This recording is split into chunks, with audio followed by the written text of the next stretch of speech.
Terve! Mä näytän tässä teille, kuinka tehdään samosan taikina.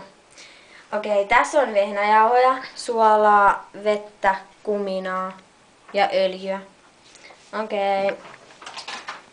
Suolaa tarvitaan puoli teelusikallista. Ja mä laitan tän ja...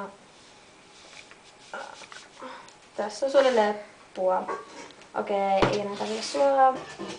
Sitten tarvitaan kuminaa. Joo. Niin se oli. Okei, kuminaa 1 teelusikallisen verran. Okei, noin. Sitten tarvitaan 3 ruokalusikallista öljyä. Okei. 3. 1, 2 ja 3. Sitten ei paljon öljyä. Okei, sitten mä varmaan sekoitan näin. Ei kun mun pitää varmaan käsin kyllä. Käsin pitää tehdä.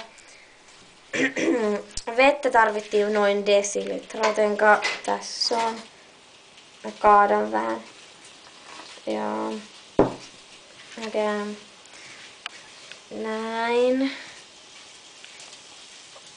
Ahaa. Jos tehtäis niin, että katsotte seuraavassa jaksossa, mitä siinä tapahtuu.